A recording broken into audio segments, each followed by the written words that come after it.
Determinants की जो properties पढ़ेंगे हम एक्सरसाइज 4.2 में हेल्प करेंगे आपको। और हम एक्सरसाइज 4.1 कर चुके हैं ऑलरेडी। तो प्रॉपर्टीज देख लेते हैं क्या है। The value of the determinants, the value of the determinants remains unchanged. जो डिटर्मिनेंट होता है उसकी वैल्यू क्या होगी, अनचेंज रहेगी if rows are change into columns and columns are change into रो।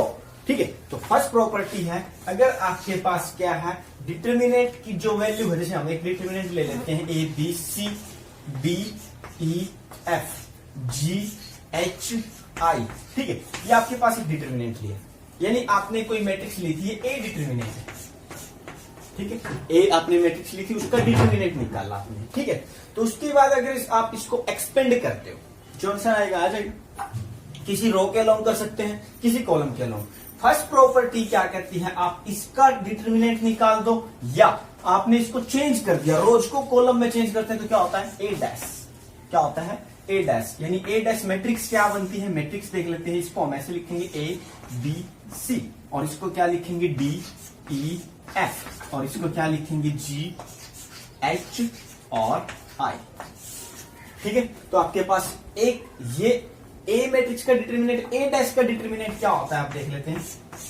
तो डिटर्मिनेंट लग जाएगा इसके ऊपर A D G B E H C F I. इसको एक्सपेंड करो, या ए डैश ए को एक्सपेंड करो या ए डैश को एक्सपेंड करो, तो आंसर क्या रहेगा, सेम रहेगा। This is the first property. Clear. अब नेक्स्ट चलते हैं, सेकंड प्रॉपर्टी क्या है। सेकंड प्रॉपर्टी डिटर्मिनेंट्स की,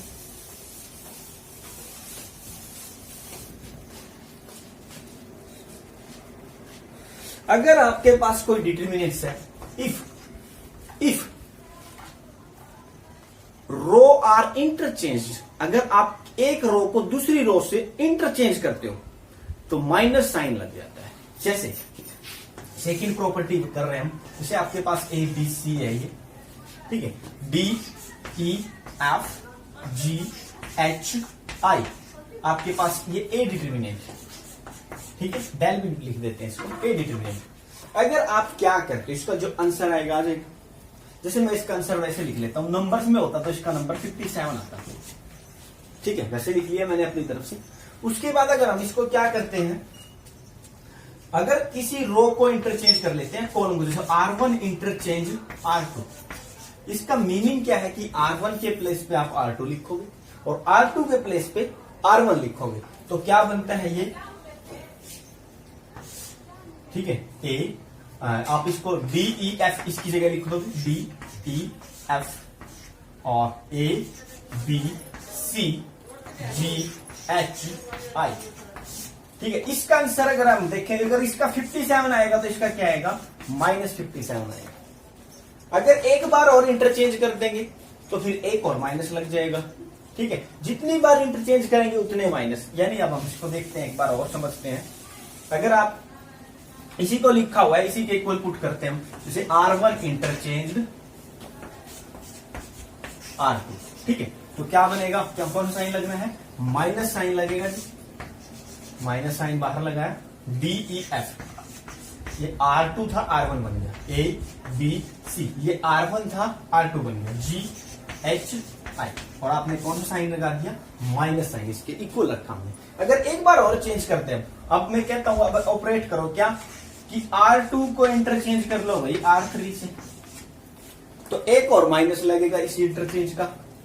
ठीक है, इस इंटरचेंज का माइनस लगेगा तो क्या होगा, माइनस ऑलरेडी है तो क्या हो जाएगा, प्लस हो जाएगा। आपकी R1 तो एज इट इज रहेगी, डी ई एफ, और यहां पे ये चेंज होगा, देखो R2 और R3, जी एच आई और ए बी सी।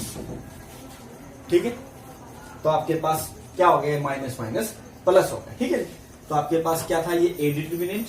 अगर आप किसी रो को चेंज करते हो तो कौन सा साइन लगता है, माइनस साइन लगता है। कॉलम्स में भी ऐसे ही, अगर आप इसको इससे इंटरचेंज करोगे तो क्या लगेगा, माइनस साइन। अगर दो बार चेंज करोगे तो क्या हो जाएगा, प्लस। तो ये कौन सी प्रॉपर्टी थी, सेकंड प्रॉपर्टी। अब थर्ड प्रॉपर्टी पे चलते हैं हम। थर्ड प्रॉपर्टी क्या है? Property number 3। Property number 3 important property है। If two rows or columns are identical then determinant is 0। ठीक है, if two rows or columns are identical या सेम लिख सकते हो आप। ठीक है, देन डिटर्मिनेंट वेनिस, यानी क्या हो जाएगा, वो 0 हो जाएगा। जैसे मैं आपको एग्जांपल देता हूं, ये आपके पास ए डिटर्मिनेंट लिखा हूं, अगर इसमें कोई दो रो, कोई भी पहली और दूसरी हो सकती है, दूसरी और तीसरी हो सकती है। ठीक है, तो अगर वो सेम है, जैसे मैंने ये लिखा 1 2 3 4 0 2 1 2 3, तो इसमें R1 और R2 क्या हो गई आपकी, सेम हो गई। R1 एंड R2 क्या हो गई, आइडेंटिकल हो गई। क्या हो गई, आइडेंटिकल। इसको एक्सपेंड करोगे तो भी 0 आएगा, अदरवाइज आप डायरेक्ट प्रॉपर्टी से बोल दोगे कि ये क्या होगा, 0 होगा। ठीक है, तो नेक्स्ट देख लेते हैं।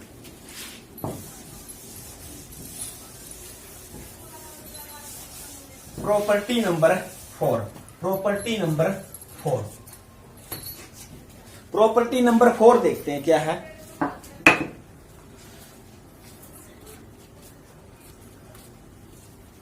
हाँ जी, तो प्रॉपर्टी नंबर 4 क्या है, एक बार बोल देता हूं मैं। इफ ईच एलिमेंट इन ए रो और कॉलम, रो में भी हो सकता है, कॉलम में भी हो सकता है, of a determinant is multiplied by some constant के। हमने क्या किया, किसी रो को किसी नंबर से मल्टीप्लाई करके, या किसी कॉलम से भी कर सकते हैं, सिर्फ करना है एक को। ठीक है, तो जो डिटर्मिनेंट आएगा वो डिटर्मिनेंट, या आप उसका पहले डिटर्मिनेंट कर लो फिर कांस्टेंट से मल्टीप्लाई कर लो, सेम रहेगा। ठीक है, जैसे मैं आपको एग्जांपल देता हूं, ये आपके पास ए डिटर्मिनेंट की बात हो रही है। ठीक है, ये ए बी सी, यही एग्जांपल ले लेते हैं, D E F G H आई, इसका जो डिटर्मिनेंट आया आ गया। अब मैं क्या कहता हूं, इस किसी रो को किसी कांस्टेंट से मल्टीप्लाई कर लेते हैं। जैसे मैं इसको ले लेता हूं, के ए के बी के सी, के से मल्टीप्लाई किया हमने फर्स्ट रो, और यहां पे क्या है, D E F G H I. ठीक है, जो इसका आंसर, जैसे इसका आंसर 57 आता है, वैसे लिख लिया मैंने अपनी मर्जी से। ठीक है, नंबर्स में होगा तो इसका आंसर आएगा k इंटू 57। ठीक है, इसमें से k आप कॉमन ले सकते हो बाहर इस रो में से। ठीक है, तो इसलिए k, और जो बच जाएगा वो यही होगा, यानी आप इसको राइट कर सकते हो k into A B C D E F G H I, तो आप इसको राइट कर सकते हो। प्रॉपर्टी नंबर आपकी 4 होगी। ठीक है, डिटर्मिनेंट्स में। ऐसे ही अगर आप देखो कि ये तो सर 1 से मल्टीप्लाई किया, इससे भी होता है कांस्टेंट, तो यहां पे भी के, इससे भी के बाहर आता।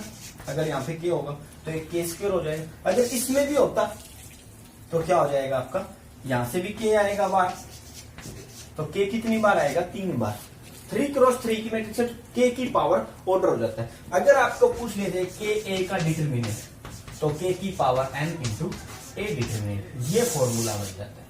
एन होता है जो इसका ऑर्डर है, स्क्वायर मैट्रिक्स का भी डिटर्मिनेंट होता है। 3 क्रॉस 3 की है तो एन की वैल्यू 3 होगी, अगर 2 क्रॉस 2 की है तो एन की वैल्यू 2 होगी। ठीक है,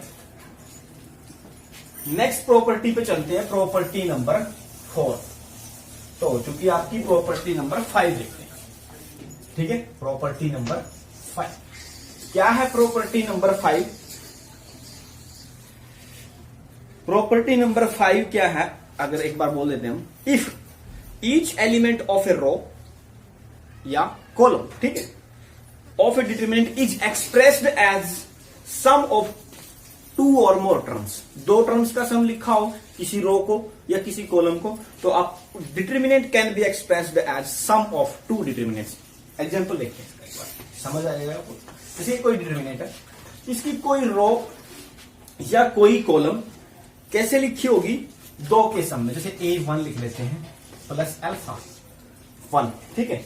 और A2 प्लस अल्फा 2, A3 और प्लस अल्फा 3। ये आपकी फर्स्ट कॉलम है।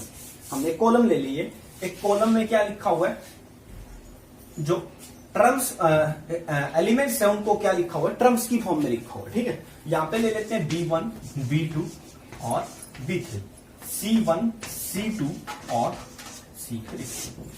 तो इस डिटर्मिनेंट को हम एक्सप्रेस कर सकते हैं as a sum of two determinants. क्या होगा, जैसे फर्स्ट डिटर्मिनेंट लिखते हैं हम, यहां से फर्स्ट टर्म ले लो A1, यहां से भी फर्स्ट A2, यहां से भी फर्स्ट A3, ठीक है। अब यहां से सेकेंड कॉलम और थर्ड कॉलम का एचटीज टाइप कर दो, B1, B2, B3, C1, C2 और C3 प्लस इसके प्लस में एक और वो डिटरमिनेंट। अब सेकंड वाले आ जाएंगे, अल्फा 1, अल्फा 2, अल्फा 3। उसके बाद B1, B2, B3, उसके बाद आ जाएगा C1, C2 और C3। तो ये डिटरमिनेंट, एक डिटरमिनेंट कौन किसके, दो की सम की, दो का सम लिखा हमने, टू डिटरमिनेंट्स का सम। तो ये आपकी प्रॉपर्टी नंबर 5 हो जाती है, ठीक है। नेक्स्ट प्रॉपर्टी आपकी प्रॉपर्टी नंबर 6। प्रॉपर्टी नंबर 6 क्या है, देख लेते हैं। प्रॉपर्टी 6 में आते हैं हम। The value of the determinant is unaltered, यानी डिटर्मिनेंट की वैल्यू क्या रहेगी, चेंज नहीं होगी, if to each element of any row और कॉलम भी बोल सकते हैं, एडेड सम मल्टीपल के, यानी के से मल्टीप्लाई करके सेम है वो वैसे ऐड कर दिया गया है, ठीक है। Then their corresponding element of any other row. देखते हैं, जैसे आपके पास ये कोई डिटर्मिनेंट दे रखा है, ठीक है, देख लेते हैं हम। इसमें हमने क्या लिखा, इसमें राइट किया हमने A1 प्लस के B1 लिख लेता हूं, A2 प्लस के B2, A3 प्लस के B3। यहां पे लिखते हैं B1, B2, B3 और C1, C2 और C3। जो ये डिटर्मिनेंट है इसका आंसर, एक डिटर्मिनेंट जैसे हमने इसको बोल दिया डेल्टा एस, ठीक है। देखिए इसमें क्या कहा गया, जो the value of the determinant is unaltered, change नहीं होगी, इफ कंडीशन थी, if to each element of any two row और कॉलम, जैसे हमने कॉलम ली, देखिए यहां पे ये कॉलम है जो, और इसमें आते हैं, इसके कॉलम के मल्टीप्लाई करके किसी कांस्टेंट से मल्टीप्लाई करके यहां पे है वो ऐड हो रहा है। तो हम इस डिटर्मिनेंट की वैल्यू जो होगी वो क्या रहेगी, यानी इक्वल रहेगा। ये किसके इक्वल रहेगा आपको प्रूव करना है ये, यानी A1, B1, C1 और सॉरी A1, A2 और A3, B1, B2, B3, C1, C2 और C3, ठीक है। ये इसके इक्वल होगा। देखते हैं कैसे होगा, प्रूफ भी कर लेते हैं। तो देखते हैं, फर्स्ट है आपकी, अभी हमने प्रॉपर्टी पढ़ी थी, तो क्या लिखेंगे इसको, first element A1, A2, A3, यहां पे हम फिर इसको लिख लेंगे B1, B2 और B3, C1, C2 और C3। अब दूसरे एलिमेंट्स को राइट करेंगे इसको, ठीक, के B1, के B2, के B3 और B1, B2 और B3, उसके बाद C1, C2, C3, ठीक है। अब इसमें K है हर जगह, तो हम क्या करेंगे, K को कॉमन ले लेंगे, K को हमने बाहर लिख लिया। अब देखिए इसमें फर्स्ट कॉलम और सेकंड कॉलम क्या है, सेम।